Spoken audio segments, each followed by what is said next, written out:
morning. This is Pranav Guha Thakurta from Edu TV. Today we are at Mamta Modern School, Vikaspuri, New Delhi. With us are students of class 12 at Mamta Modern School, and we have got experts from Shobhit University. Dr. Poonam Devdutt is from Shobhit University. Mr. Sanat is from Atria University, Bangalore.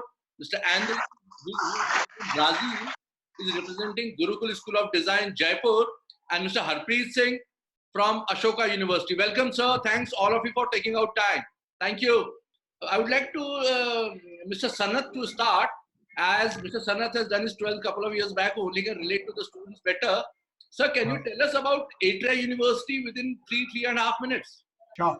So I think before Atria, I'll just start talking about liberal arts because that might be relevant to other universities as well. So bit of a background, I was in the first batch of Ashoka University, which is here, and I graduated with a liberal arts program. So to give you a flavor of what it is about, I'd gone thinking I would do a major in computer science and entrepreneurship. But 4 years later, I was doing a major in political science, philosophy, and economics. So what liberal arts does is it gives you the flexibility and the room to first understand what each of the tracks is about, and then you go and choose your specialization. So it's based on the same model that we have positioned Atria University. But the new thing that we are doing here is focusing a lot on science and technology. So the model that we operate by is, let's say a student comes in and we tell them, you don't have to declare your major. You take a certain set of foundation courses. Now, these foundation courses are across humanities, sciences, arts, for you to get a better hold of what university life is about. Right? I hadn't read courses like literature or philosophy while I was in school, although I was doing the IBDP program. So first, it exposes you to new fields, and also the student begins to understand what these courses mean at a university level. And in the second year, the mentor will ask you, okay, tell us about your interests. Now, when we ask you what you're interested in, we don't want to hear things like BTech, right? Or we don't want to hear the terms. What we are more interested in is helping you break it down. So let's say a lot of students come in and say they're interested in aeronautical engineering. But if we ask them, okay, what do you think you understand the difference between aerospace, aeronautical, aviation, avionics? A lot of students don't. So rather than that, we ask them, okay, what are the courses you like in school? Or what are some of the things that fascinate you? Based on that, you will take a certain, the mentor will recommend one of the 5 tracks that we have. So our 5 tracks are mobility, digital transformation, interactive technology, energy sciences, and sustainable life sciences. So suppose someone comes in and says they've always liked biology, they have medical inclinations, but they don't necessarily want to become a doctor. So you would say, okay, you try a course in sustainable life sciences, let's say in genetic engineering.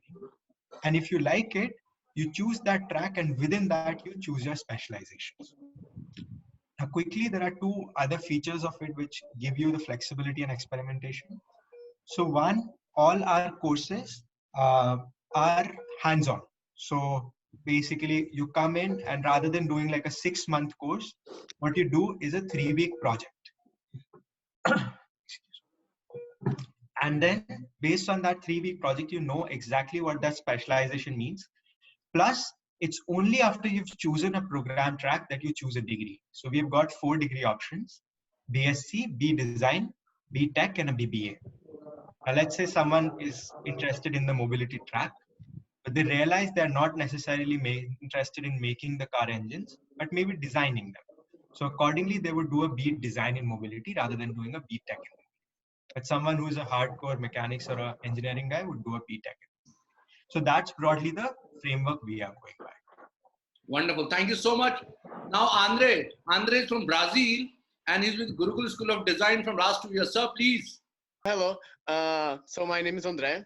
Of course, I'm not from India. I'm from Brazil. And I'm teaching at Gurukul School of Design. I'm a faculty there. My specialization is in product design. But we offer, at the school, we have like 4 specializations. We have like fashion design, textile design, life accessories. That's the course that I take. And we have visual communications as well. It's about the institution. We are design school in Jaipur. We are based in Jaipur. And we have this for specializations. Mr. Harpreet, I think a bit of your work is already done by Sanat. Yeah. So I'll add to that because in the market, there are a lot of misconceptions about liberal education, right? So I'll kind of clean a few. So Ashoka is a philanthropic initiative. Technically, more than 100 founders have come together to form Ashoka. Why I'm saying this? Because it's a part of the liberal background. Because the more diverse the management, the more diverse the conversations. Then the conversations itself, are not linear. But more than that, I think what will interest kids is how normally you get an admit in India. If you observe, you normally get admission on 3 grounds. One is merit, second is quota, third is funding. Apparently, Ashoka does not take an admission on merit. Ashoka does not take an admission on quota. Ashoka does not take an admission on funding. What I mean by not merit is because merit is also confused because in India, merit is all about a certain percentage. It is a declaration that, this above this is selected, below this is rejected. So Ashoka consciously is trying to find a right fit.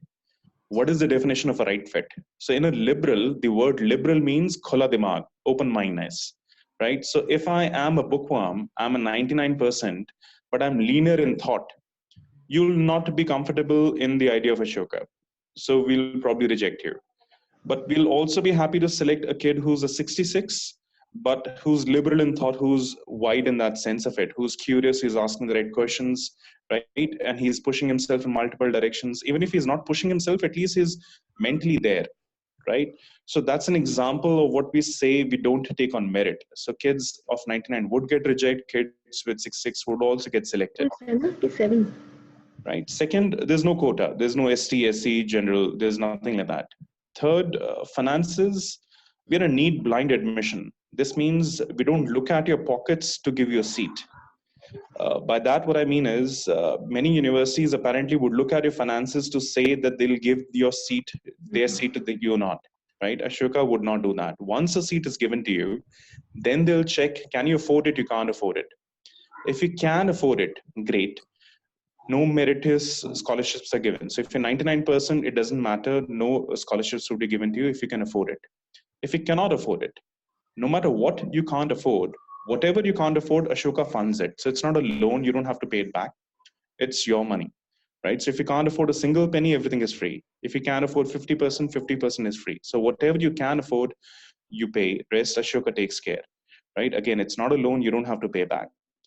When I say liberal is about research. Liberal is about opening minds from multiple dimensions. So I'll give an example. I have, a glass of water with me, right? If I ask kids, what is water a study of, right? And so they'll normally come up with answers like it's chemistry, or it's biology, or probably they'll say physics, but it's also history. It's also philosophy. It's also, so if you really want to understand water and you approach it from one dimension of H2O, you don't really understand water, right? So you have to understand water from a multiple dimension. And that's how industries are. So if I could give an example of an industry, Facebook, it's an IT company. But historically, if I had to do something in Facebook, I'll do BTech Computer Sciences or BSc Computer Sciences. But Facebook, just a few months back called for a courthouse hearing when it was questioned on ethics. Ethics is a padhai of philosophy, right? Not even law. So computer sciences just got linked with philosophy. It makes money. Answer is yes. Economics, it has the potential to alter people's decisions, minds. Yes. Psychology. So in case you want to create something like Facebook today and you only study coding, it really does not help. Right. So liberal is that approach of research, approaching one thing from multiple dimensions. Liberal is the thought of admission where merit is not the only criteria for you to get an admit. It's a fully residential campus. I think, that explains. The rest is Google data. You could really go to a website and check it. But I thought I'll express this because kids normally are not aware of this. We have Dr. Poonam Devdutt from Shobhit University. Welcome, ma'am. Thank you so much and very good morning to all the bright young children seated out there. And I'm sure this is a very, very curious time for them, trying to look forward to all their future careers. So I represent Shobhit University. It is Shobhit Institute of Engineering and Technology deemed university. And our USP is that we offer a wide range of courses which suit each and every kind of interest which different children may have. So we have a school of basic sciences, we have a school of engineering and technology, we have a school of business studies, school of law and constitutional studies, school of education, and we have a wide variety of courses for agriculture also. We understand that students come from different backgrounds. Some have interest in science, some in commerce field, some in the liberal arts, some in law. So we offer this entire gamut of courses which makes children suitable for careers in these different fields. Apart from the courses that we hold, our focus is on providing practical experience to our children. So along with classroom learning, we have projects, project-based learning. We put a lot of focus on assignments, on sending our children out into the field, maybe for a whole semester in the final year, so that they work in the actual workplace and get to know what it's like, and the degree is given to them. Along with that, within the campus itself, we have residential campus. So we have hostels for girls separately, boys separately. And all our activities are geared to giving students exposure to organizing skills, managing skills, and we encourage them to arrange their own programs, to organize their own functions, so that they get used to that kind of taking responsibility, being accountable for whatever they do. We also have a system of a lecture series called the Ignited Mind series. We believe firmly that students learn a lot, not just from books, but by interacting directly with experts from different fields. So we call professionals, we call experts, we call senior professors who come and interact periodically with our students to give them the feel of what exactly it is like to work in that particular subject or area. So these are some of the highlights. Along with this, we are very, very research focused. So along with undergraduate, postgraduate courses, we also have MPhil and PhD courses. We are offering PhD degrees in different subjects. So that research focus is very much there. So academically, we are sound. We give academic knowledge, we give research exposure, and we give practical exposure to our children so that they go out into the field and work on projects, work, do internships, and learn on the job. Along with that, we are very, very focused on personality development. We understand that children coming from different backgrounds, some of them may have some linguistic difficulties. We have special personality development classes, special focus. We have a language lab where English conversation, English speaking is systematically taught to our students. That can become very often a great handicap for students. They may have all the knowledge which is required, but if they're not able to communicate it effectively, then they get left behind in the race. So we give a lot of focus on communication skills, personality development skills. We also have a very lively campus life. So we keep organizing cultural programs, different events, conferences, workshops. So the campus is always bubbling with life and activity. And I think that's what campus life is all about. Whatever a child learns at this age, it's not just through books, it is through classrooms, it is through books, but it is also through interactions with their own peers, interactions with eminent personalities, interactions with their teachers. So we focus on all of those. And in the field of liberal arts, we have the subject of psychology. We have a center for psychology and human behavior. And I would like to, in the second round, I would like to give a detailed description of some of the special courses that we are running. Thank you so much. Mr. Harpreet, I would request you if you can tell more about liberal arts to the students, because a lot of concepts are not clear about liberal arts and what kind of professions they can get into after that. Sure. So first, I like to clarify, liberal arts is not a degree, right? Liberal arts is not, so if you study at Ashoka, you don't get a degree in liberal education, right? The degree is BSc Honors, B Honors. Liberal is a form of education. So, it is a certain way of teaching which we call liberal, right? Now, when we say liberal, let's say I'm doing psychology, right? If I ask any student today, what are the options of psychology in India today? They'll normally stand up and say there is child psychology and there is clinical psychology, right? But if you really ask a literate person where all psychology is really used, they'll really say it's everywhere. Everywhere there is human interaction, there is psychology apparently, right? But why isn't that psychology is able to merge in all these different industries in that sense? Because we have always approached them linearly, right? We have never, kind of had a conversation with psychology with in context with other dimensions, right? So, for example, literature, right? Now, how is literature and psychology interlinked? Now, imagine your English teacher comes and teaches you English, right? But when they teach you English, if you only teaches English, they're being linear in thought. But imagine an English teacher coming to class and saying, this book is written by an author XYZ. Historically, this is the significance of this book. Psychologically, this is what the author was thinking while writing the book. Then he's or she has added multiple dimensions to the same conversation. So if you approach education like this, you'll observe all these are technically functions. Computer science is a function, it's not an industry. Psychology is a function, not an industry. Philosophy is a function, not an industry. And if you honestly see, all these functions technically operate in all industries, right? You could go to any domain, you'll still have psychology, which I highly recommend. No matter what you do, you should be doing human, way of functioning. Got to understand how it operates. So student at Ashoka, it's not prepared for an industry. So we don't have any professional degrees. We don't have law. We don't have medicine. We don't have core engineering for conscious reasons, because these are very linear in thoughts, right? And apparently a lot of work in India is being done on it. So we're consciously shying away from it, right? What we're truly saying is we're doing something in liberal where you could approach one thing from multiple dimensions, and those dimensions literally could fit any and everywhere. So I'll just share this. So RBI approached us for hiring. And when they approached us for hiring, they said, we want students from philosophy. And we were curious, right? So why would students of philosophy be interested in RBI? Like how does it work? So they said, so we could teach them finance, we could teach them economics, which is still knowledge driven, right? But in today's world, ethics is one of the most important factors.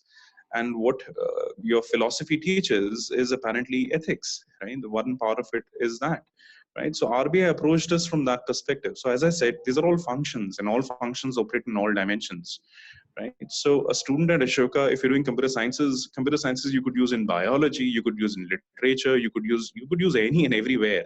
These are functions, these are not industries, right? So you got to approach your education like this. And the question would be, why we're doing this, right? Why we're not like a regular college? Because if you really see, your parents and their parents used to have a habit of joining a company and retiring from it. Right now, the conversations have really changed. Kids of your ages, according to the Economical World Survey, right, you would change your careers at least 6 times in a lifespan. Right. So if you're going to change your career 6 times in a lifespan, how do you truly define to say that I'll be a lawyer? I met a company in California, they're trying to automate law and medicine, which is then strange because, then what will happen to the lawyers? Would they disappear? I don't know. Their form would alter, right? What will happen to medicine? Like you could imagine, you go to a doctor, he asks you for symptoms, you tell him your symptoms, and symptoms are related, right? So one would lead to another symptom being asked, right? So an algorithm is being based on it, and based on that, a software would tell you, get these tests done. You upload the test result, it will tell you what medication to have, right? So doctors would alter, lawyers would alter. We already know automation is happening in almost anything, right? So your forms of careers would alter. Like next 15 years, 70% of the jobs, as you know, would disappear. 60% would come in the forms which you have never even heard of, right? So that's where liberal really operates, right? It operates in a function domain, which really gets involved everywhere. And critical thinking being the base where research is the only way we do education, right? So the kid, when he goes out to the real world, he could then adapt to everything. That's the idea. So if you see, if I may add a line, till class 10th, you're still multidisciplinary, right? You're doing multiple subjects together, right? But you're still linear in thought. After 10th, we started doing bucketization of sciences, commerce, humanities, right? But the real world does not work like that. There is nothing as pure sciences anymore, right? There's nothing as pure commerce anymore. There's nothing as pure humanities anymore. So the first thing Ashoka does is breaks this divide. So we consciously push every student in all dimensions. So student of psychology, humanities would do something in quantitative maths, right? The student of sciences would do something in grade books, right? So we consciously divide the divide which was created. The divide was as good as a caste system. If you really see, कि पंडित का बेटा पंडित बनेगा, क्षत्रिय का बच्चा क्षत्रिय बनेगा, right? But if you really ask, the king never got that kind of an education. The king always got a training which was, he will get trained in Shastra, he'll get trained in Shastra, he'll get trained in music, dance, arts, everything. And it was expected a king to know that because apparently he had to operate from a domain which was vast. We had a caste system because we really did not have a formal education system. So from one generation to the other generation, knowledge was transferred like that. But sadly, that's what Britishers did with our education system. And if you really understand education, the same pattern is not followed in UK. UK has a different model. It was just operated in India, and everybody speaks of we want to change it, but it's still a long way to go. So liberal breaks it, right? So I hope you get it that liberal would really, you could get into any and everywhere. There's no specific thing that a certain industry is targeted or liberal. You could really be everywhere. Thank you so much. My next question will be from Mr. Andre. Mr. Andre, when you decided to take career in design, and I would also like you to tell the students what all careers are available in design. So I think we never know. Like when it comes to career, we are never sure what we are going to do, what we are going to be. This is like this is going to be with your whole life, entire life. You're not going to be sure like what you're going to do, what you're going to be. You can just reflect what the things that you can connect and how you can work it out with those things and what you can do it professionally, which way you can go, how you can add value to the things that you like. So when I was, I think when I was like in high school, thinking about like what I'm going to do now with my life, I just thought, okay, what are the things that that has a lot of value to me? And then, okay, what are the careers that maybe I can develop that? So I came to design, and at that time when I was in school, I had no idea what design was. Like for me, design was just like a fancy word, like I'm going to be a designer. This looks cool, I'm going to take it. But I learned that design is like really valuable. It's like you learn how to give meaning to things, to objects. You know how to manipulate emotions. You know how to solve problems. You know how to create problems. Design is not only like problem solving kind of a career. You also can create problems. And this is really fascinating about what I do. And about like the careers that you can have like in design field. Of course, we have fashion design. So the fashion design, you're going to give like the silhouette. You're going to think about new silhouettes. You're going to think about the body. How you're going to change the body. When it comes like to textile, what are the technologies that you can use to produce new fabrics? Okay, this garment has a shape, but it also made with like a texture. It also made like which kind of products are you going to use? How are you going to think about this fabric? Lifestyle accessories is like what objects you're going to project. Okay, for example, I have a necklace, I have a bracelet. I'm going to produce it. What is going to be the shape of it, the functions, the aesthetic, the mood. And visual communication is how we're going to communicate. Literally, it's visually communication. Okay, you have a visual, and that visual is communicating something. What are the emotions that a color has, or a typography? When I say typography, the written part, what is the shape of that letter? All that combination of letter, shape, drawing, what is that communicating? How are you going to manipulate a photography? So how are you going to literally communicate? How are you going to communicate with someone that product? Yeah, I think that's it. Thank you. Mr. Sanat, I would like to have your advice for the students. As Mr. Harpreet said, when these students will graduate, a lot of these conventional jobs won't be there. So what is your advice for the students as they will be writing their examination 2020? Yeah, so as you said, I mean, it's not just that 5 years down the line we are going to see certain careers going away, What is happening is right now, right? All of us keep talking about almost 78% of our engineers today are in the unemployable category, which is out of every 100 engineers that we are producing, 78 are being told by almost all the companies that great, you have the skills, but you don't have any, you're of no use to us. So I think there are 2 or 3 things that we can do differently. So one, we have this motto where we say that the point of a university should be to learn how to learn. So it is not just you pick a certain set of skills in 4 years, which you're going to stay with for the next 10 years. Like I graduated, as I said, with a degree in political science, philosophy, economics. Immediately after that, I was interested in a particular aspect. I went to London School of Economics, did political theory, but then now I'm in education. So I need to have that skill to be able to pick something in, let's say, 3 or 4 weeks to be able to read about it independently and then go for it. So that would be one advice. Like when you're picking a career, when you're choosing a university, don't go by these facts that, okay, 15 years later, this is going to be relevant. Let me pick up these skills. What's more important is the environment enabling, right? Can you learn how to learn? So that'll be the first. Then the second, obviously, is just to get a sense, how many of you are actually science students or interested in science related tracks? If you can quickly raise your hand. Okay, right, some of you. So now again, within sciences, basic fact, we keep talking about it, but probably we don't consider it enough.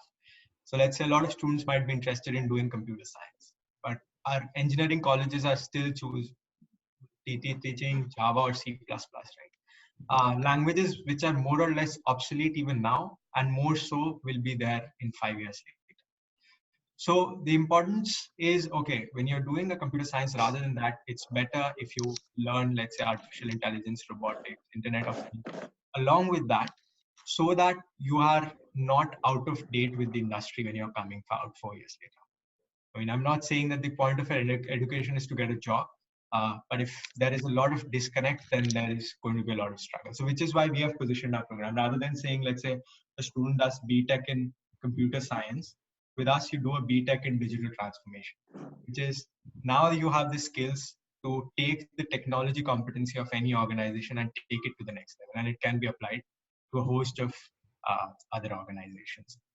So in terms of relevance for the changing world, that's number 2. And number 3, right? I think as Harpreet also said, and even Pranav said, the jobs are going to keep changing. Right? We are not going to stick with something for 60 years. In fact, jobs are probably going to become obsolete, and what we are moving towards is a gig economy. Right? A gig is, if you consider, for example, Uber. Right? Now, your Uber drivers are not paid; they're technically not employed. It's not Uber who pays the drivers; it's in fact the drivers who pay Uber. Right? So that's what's happening in most industries. That people are coming in for short-term contract, and they are saying that, look, this is the service we can offer. So when you're considering, let's say, college education, look at the environment. Do you think you'll come out with the confidence to go up to an organization and say, you might not even have a vacancy for me, but this is what you do, this is what I have done, this is where I think I can add value, would you be willing to take me? Harpreet mentioned several examples of, for example, how philosophy graduates can be quite relevant. And having done that degree, I can personally attest to that. When I was part of the first batch, when we were graduating, most people, including some of the founders, thought that it would be computer science and economics graduates who are going to land up the best paid jobs. Whereas in fact, it was the literature graduates who got the best paid jobs. Now you would wonder, what are literature grads doing in beyond publication houses? But it's simply that they can think about something historically. It's the problem. The reason why 78% engineers are unemployable is they know the coding, but the organization is asking, what do I do with it? You tell me, what do I do with it? And the new grad or a person who has gone through a broad understanding can do that. So those would be 2 or 3 things I would hope you keep in mind, no matter which university you're going to. So to repeat, like, 1, just the importance of technology. Are you getting the latest skills? Second, are you getting the environment to be able to learn? And third, are you getting an interdisciplinary or a broad-based education so that you can go to an organization or whatever, it could be a not-for-profit, it could be something of a startup, but you can go and say that, look, this is the value I can add. I think those would be. I would request Dr. Poonam Devdutt, as she's a renowned psychologist also. Ma'am, the students who will be passing out in 2020, they have a lot of peer pressure, marks pressure, parent pressure, society pressure. So I would like to have your advice for the students. Okay. So you would like me to guide the students as a psychologist Yes. to how to handle different kinds of pressures. Yes. Okay. So in brief, the one way of handling pressures is to be well prepared for them. Very often, why do we experience pressure? Because somewhere our preparation has been lacking. For example, if the exam is around the corner and I'm not well prepared for it, then I will be experiencing greater pressure. The better prepared I am, the more manageable the pressure will be. So these are the ways in which we can handle our stress: by being prepared, by taking the right steps, by following proper procedures, and so on. So this brings me to a career in psychology, and I would like to, as a psychologist, I would like to advise the students that since we're talking about new age careers, any of them who is interested in human behavior, in why people behave the way they do, and any person who's interested in helping people lead a better life and being more well adjusted, being more comfortable in their roles, for that person, the career in psychology is the thing to look forward to. Why is this so? Why is it a new age career? Why is it the career of the future? Because as we know, just mentioned that students are under pressure. Likewise, wherever people are working, they are under pressure, whether it is in organizations, whether it is in government organizations, in private organizations, ranging from children to adolescents to adults to senior citizens. There are different kinds of pressures on every human being. And psychologists deal with the whole issue of mental health. As the WHO says, that health does not just mean physical health, health also means mental health, emotional health, and spiritual health. So psychologists take care of the well-being of people. It's not that psychologists are only dealing with mentally ill people or severely disturbed people. We deal more with normal people, helping them to enrich their lives and to lead better adjusted lives. Apart from the study of psychology, let us talk about the careers and the options. Since psychology is the science of human behavior, we have relevance of psychology wherever there are human beings.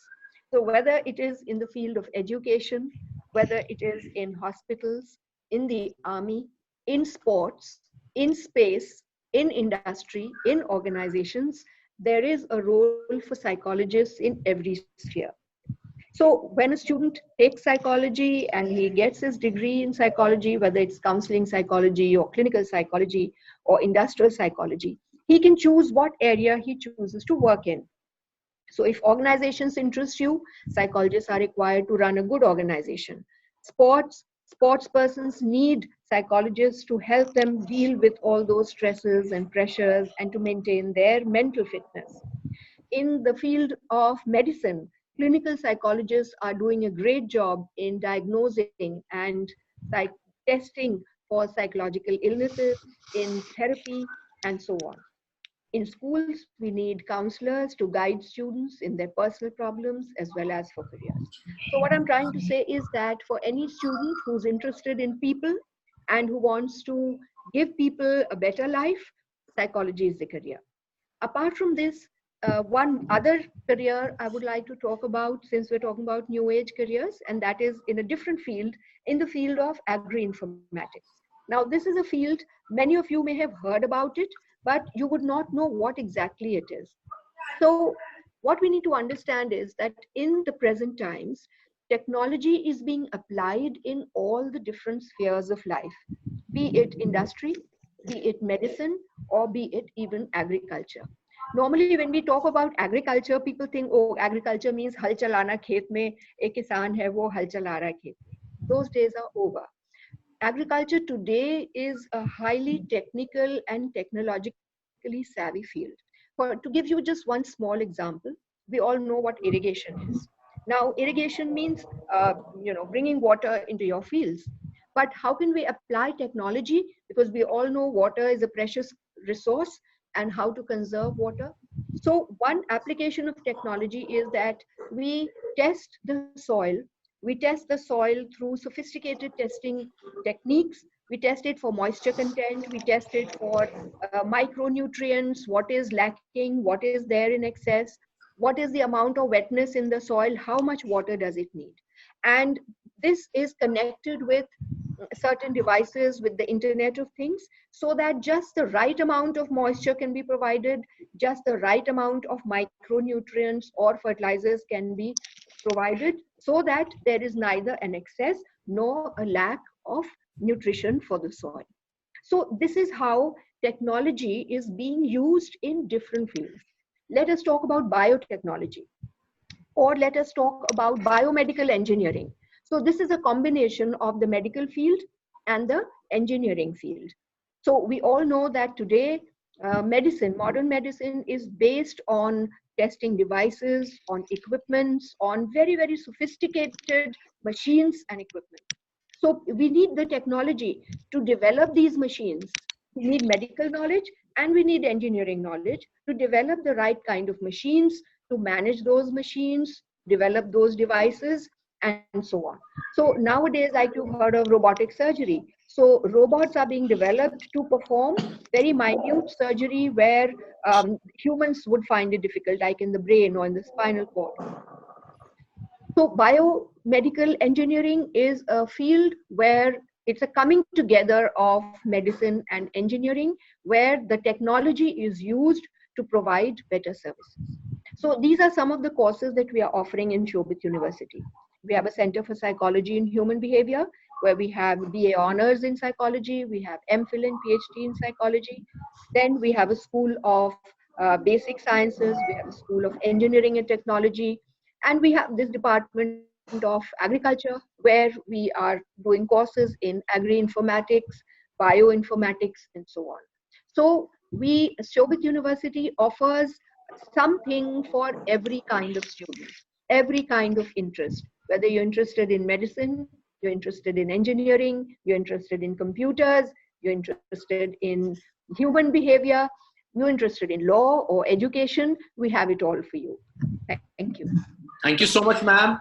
Now, students can ask questions. Please come in front of the camera.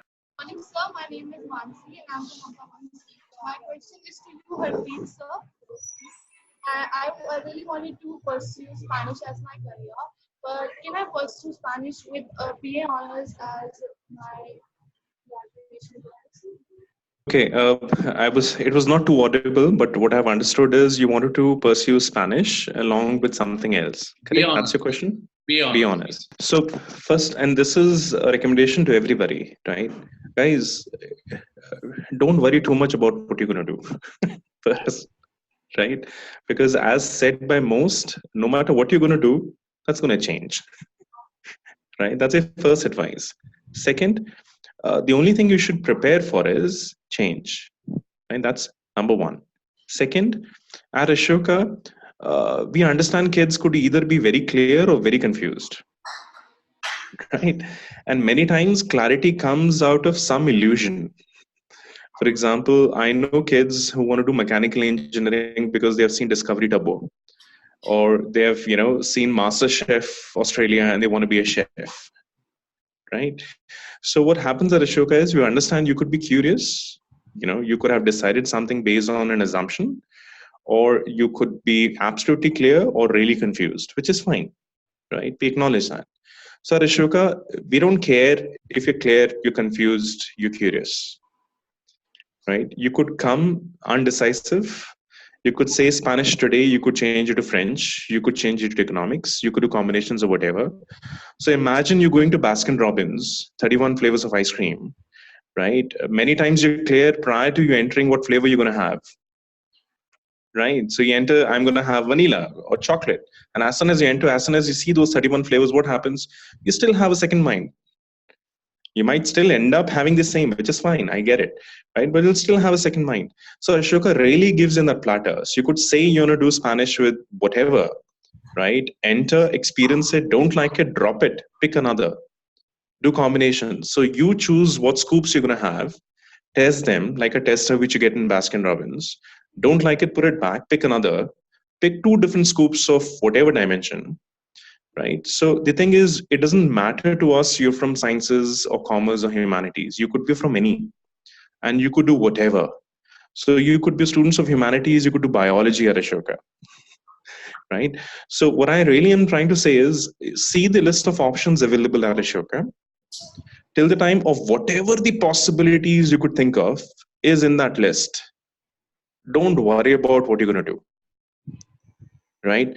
You have seen Three Idiots, in which Amir Khan really starts attending any class, right? You could literally do that at Ashoka, right? So if you like something, great. Don't like something, drop it. It's okay. It doesn't matter, right? But if you're saying Spanish today in your application, then we'll honestly would be curious about why you're choosing Spanish, right? We'll be curious about, are you interested in the literature of it, or are you doing it for a certain reason? Because if this interest is coming out of, just curiosity, like Discovery Turbo or MasterChef, right? Chances are you'll not be able to have a very strong application around it. So, just sharing this with kids. So, for example, could you raise your hands and tell me this answer? How many of you have seen Taj Mahal in person? You've seen Taj Mahal in person, right? Okay. For the ones who've seen Taj Mahal in person, do you all agree Taj Mahal is more beautiful in a picture than in person? If you agree, please raise hands. Right? Why? Because as soon as you go to the Taj Mahal, you can't stand bare feet for 2 minutes on the marble floor. As soon as you enter the dome, it's so suffocating, you feel like getting out of it. Now, Sardar Dimag thinking, from Delhi to Agra, there is no Dhanka restaurant for me to enjoy food. So I don't like Taj Mahal for that. Right? But my point is, only once you go to Taj Mahal, you come to know how good or bad it is. So please don't fixate on a career which you have no idea of. Because in a Taj Mahal story, you just wasted a day. In you choosing a career out of some fascination, you might actually waste an entire career. So Ashoka understands that challenge in India and thus says it doesn't matter, you could change, right? Another piece of advice, if I may have time, we actually misguide kids a lot, right? If you really see India, guys, could you tell me, India is a developing country or a developed country? Developing. Now, if you know, all industries are in India. Like we have telecom, we have mechanical, we have almost everything, right? But are all functions of all industries are in India? I'll give an example. So if I have to break an industry could be broken down into 4 functions: designing, development, deployment, and sales. You pick up any industry, India does not have the first 2, designing and development. And thus be giving examples of engineers not being employed and so on. It is not really the education. We really have one of the best educations in IITs and stuff in engineering, right? But we still don't have designing and development in India because it's not a Modi government problem. It's not a bold Congress ki aadat ki problem. It is just a developing country problem, that it's more economical to import a technology, deploy and sell rather than design and develop. So you consciously don't have private sectors investing in designing and development. Right? They'll simply import a technology, deploy and sell. And this, if you study, this will be true for any developing country. But then the question is, why a developed country doing designing and development? Please note, if I've sold you a certain product, for example, 4G today, right? Can I sell you the same product again and again? No. What do I have to do then? Create something new to sell you again? So sales has already reached a certain potential, which happens in a developed country. For me to now constantly evolve is the only way I'll continue my economy to roll. So that's a challenge a developed country has. Thus, in spite of the economic slowdown, they're not stopping the research and development. Because if they do that, their economies would perish. And that's exactly what happened with Europe. They cut down on research and their economies have melted. Right? So please understand, now I think the challenge is we have too much information. That's creating confusion. तुम्हारे parents और उनके parents के time पे information थी नहीं और वो नहीं बोलते थे confused है. Right? So, out of the clutter of information, you got to understand how to see through it. Okay, so if that's one wisdom you could all take, I think you should be fine. And don't worry too much. Worrying would not take you anywhere, because as it is, no engineer is doing an engineering job in India. So why are you worried about what will happen after I be an engineer? Similarly, right, if you do law or medicine or whatever, doesn't matter. The point is, whatever education you're going to do, would you be comfortable dropping it all together and starting something new? Would you have that within you? So stop working from an ideology which your parents say join a company and retire from it. That era is gone, right? If you understand that, no matter what you do, you'll have success. I hope, I've made myself clear. Thank you. Thank you so much, Harpreet. Next question. Sir, I wanted to ask the procedure to become a chartered financial analyst in India. So what do you think, it means? Like trading activities, investing. So again, I would again start with something general. So when you say something like, let's say, chartered financial analyst, to me that more probably in the domain of economics and finance. What you are probably talking about is more in the domain of business and finance. Not that the two are strictly separate, right? But if you are going to get stuck up on the terms, there's a very high probability that you might end up in the wrong spot. So let's say you are interested in trading. If we had time, I would ask you further questions why trading. But let's say you are interested in trading. Now, my suggestion would be consider the various options. Right? So one, there is something that's picking up recently, which is called high frequency trading. Right? And it's foreseeable that in the next 5 to 6 years, that might take on the market. What is high frequency trading? It's basically you employ your best technical experts, right? And then you automate the whole process. So these are people who are dealing not even in seconds, but in nanoseconds, right? So the technology basically, it employs mostly machine learning and artificial intelligence. It sees the trends, it invests, and something comes out of it. So there are two aspects. It's not entirely technical based either. There are subjective analysis involved as well, but both technology and this is. Now the second option is, yes, you do your regular investments in stocks, etc. The third would be probably portfolio investment. The fourth, you could venture capitalist, etc. So first, again, it's rather than fixating on the term, think broadly. Okay, what do you want to do?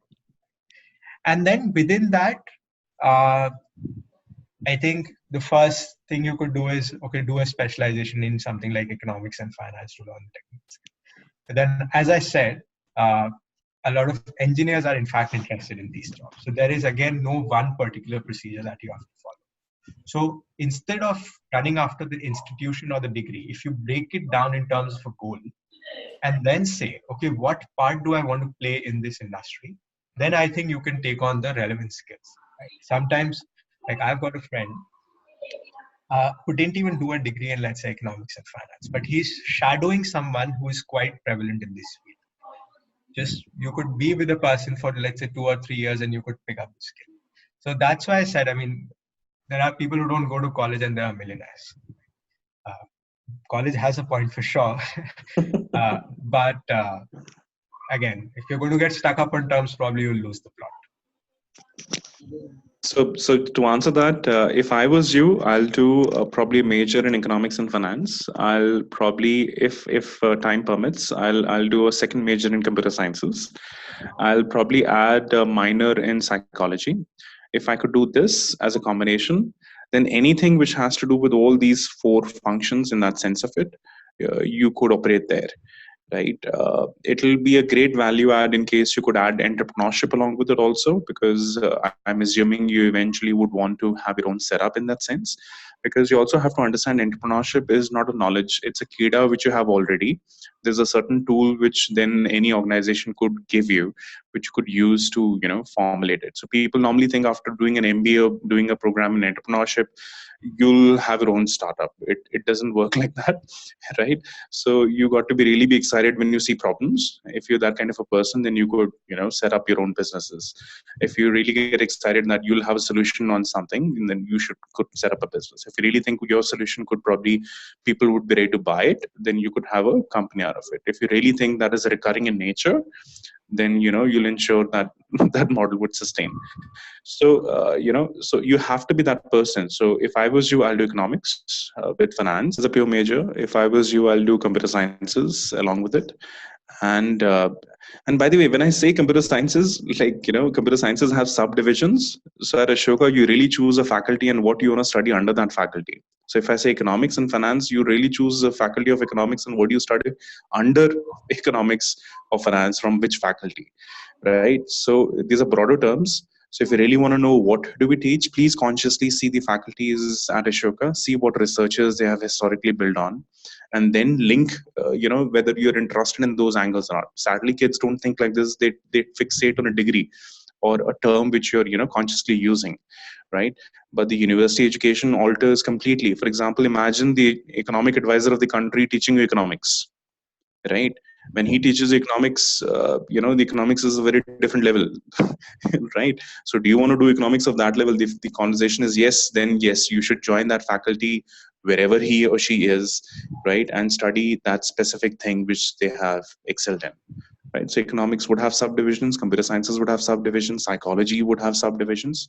So if you really want to understand, check faculties, what the historical researches have been. You could do multiple things in psychology, economics, computer sciences, and so on, right? Thank you, Harpreet.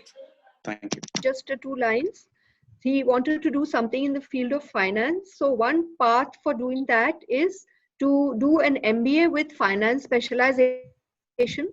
And once you have that broad-based degree, and then you can build upon that, do some specialized courses and go on to do something specialized in the field of finance. So otherwise, ma'am. Now we have got a student out here with a query. Good morning, sir. Good morning, ma'am. Morning, better. Ma'am, my question is, how can we qualify international organizations like UNICEF and UNESCO? Interested in international organizations. How can we qualify for that? Okay, what is your field of interest? What kind of rather than choosing an organization, as a psychologist, I would suggest that you identify what is your core interest, what is the kind of work that you would like to do for any organization. So all these international organizations have different types of job openings. So I would like to ask you, what is it that interests you? What kind of activity or area of work? Ma'am, actually, I'm interested in social work and love to study social issues. Okay, so for you, the path to follow would be perhaps a degree in sociology or psychology. So you can do a BA honors in sociology or a BA honors in psychology, or and then you can go on to do a master of social work. And a degree in sociology would be helpful in getting into a number of NGOs, or even a degree in psychology, any of the behavioral sciences, or any of the liberal arts subjects would be helpful in getting into different NGOs along with the international organizations that you're talking about. So what I suggest always is start from a broad base. Don't narrow it down too specifically right at your stage, because you have an entire career in front of you, right? So start with a broad base, and as you go along, you will be able to crystallize your interests in a more specialized and particular way. Like, for instance, in Shobhit University, we offer a BA honors in psychology, and psychology gives you a base from which you can enter into diverse fields, whether it is an international organization, whether it's the field of education or childcare or adolescent health or geriatric psychology, where we look after the elderly. So depending on whether you want to work with children, you want to work with adolescents, or you want to work with elderly populations, those are the things that you will be able to enter as you go along. The question is that I have humanities with maths, and how can I use my subject in a better way? I can answer this directly because LSE, a lot of LSE students do go to these organizations, and this is my area of interest. So there are 3 levels to it. So one is, how do you get into these organizations? And so one is, you could get into their headquarters. You could go to Geneva, you could go to the US and work from there. Now, the way these organizations, if you want to, let's say, go directly after college, you'll need at least an undergraduate degree is that these organizations open country-specific roles. So they would say, this time we are interested in taking people from India. But even there, they would usually prefer students who have done at least a master's or a PhD, because these are research-oriented organizations. The second option is you could work with the subsidiaries of these organizations within India, right? Which is much easier to get in. And those would have like a conventional company track, and you could apply for various roles. Sometimes there are lateral shifts as well. Right? You could go as someone just doing social media and end up doing a lot of field work. So that's the one level of how to get it. Second, as to what you study, is I think humanities, if you're doing, it's going to be bang on important. Because within that, then you can, like, if you especially go into a liberal arts program, you'll do a bunch of other courses in sociology, economics, political science, etc., all of which will be helpful. And then the way your mathematics will play a role, especially if you choose something which is economics oriented. Right? So if you go into development economics, for instance, then that's what's going to be the most important. And the third then is, I think what Poonam ma'am was also referring to, is you pick a particular field of interest. Like, what issue do you want to work on? Is it environment? Is it poverty? Or is it conflicts? Because that's how these organizations are usually divided. And then see what skills you need. So let's say if you're interested in environment, right? So for example, we have got courses in energy sciences and in digital transformation. Now, both of them are extremely, extremely important for any environment related work. That once you pick an issue, then you can choose which skill to go in. So that I hope it answers the question. As you talked about that, if I opted for agriculture course, so what are the professions after the course I selected? You are interested in the agriculture sector. Agriculture. So see, our country is primarily an agricultural country. You know that, and we all know that. So it's a very, very vast sector. So in the field of agriculture itself, one is that you have your own setup and you want to carry out, agricultural practices, or you can enter into different government departments. We have a department of animal husbandry, we have a department of fisheries, and we have a department of horticulture, and a department of agriculture, sugarcane. You have a potato research, you have rice research, and it's a vast field. So the point is that once you have your degree, then the field opens up to you. And as you enter the field, you come to know all the nuances, all the details, all the different kinds of specializations. So right at your level, all I can say is that agriculture is a vast field and there are tremendous job opportunities. There are so many different organizations which are manufacturing organizations. They are manufacturing seeds, fertilizers, different implements. So whether you want to get into a manufacturing organization, you want to get into the marketing, you want to go into agri-business, like for instance, these two, if you are interested in the field, take a degree in agriculture or take a degree in agri-informatics, take a degree in MBA agri-business, and the field opens up for you. There are immense possibilities. Thank you, ma'am. One more question, ma'am. Good morning, ma'am. I wanted to pursue BTech software engineering. Yes.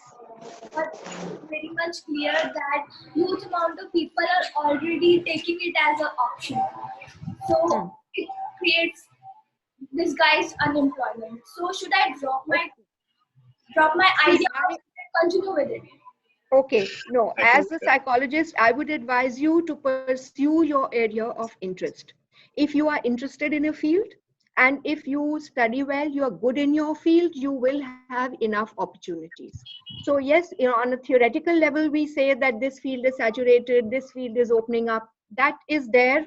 I'm not disputing that. But the fact is that if you're passionate about a subject and if you have adequate knowledge and you're hardworking, you will have opportunities, you will be able to make your way.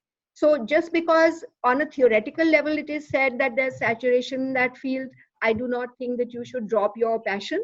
If you want to enter that area, definitely go ahead. But be sure that you develop the skills, you develop the knowledge, and you invest. Then you will always have openings for you.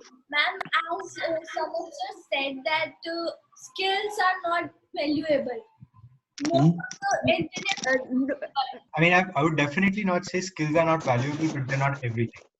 So if you are going to say that 100 software engineers are required, 1500 are applying, of course you're going to have a difficult time, right? So what you can do is probably be a better engineer. The second option around that is you go and up and say, okay, we open more avenues, go from 100 to 200 vacancies itself. And that's what organizations are looking for. So you can go in and introduce the element of innovation along with your skills and say that, look, I've got the skills, but I also have got the ideas of how those skills can be applied. Then I think you will be able to stand out of the competition. Thank you. Last question now. Please come. Good morning, sir and ma'am. I'm Akanksha. I want to ask about investment bankers procedure. Investment bank. So again, this is a finance related field. So I would suggest that if you have economics or if you have commerce, you can pursue that. You can pursue a graduate degree in commerce or economics, and then you can do an MBA finance. And from that platform, you can go on to any of these further specializations. So the path is a degree, an undergraduate degree in commerce or economics, and then a postgraduate degree, and thereafter you enter your field. Thank you, sir. Sorry, thank you, ma'am. Thank you, Akanksha. Thank you all panelists. We'll meet after an hour again. Thank you, Mr. Andrea. Thanks, Mr. Harpreet, Dr. Devdutt, Sanat. Thank you so much. I would like to thank Ms. Pallavi, the principal and director of the school also.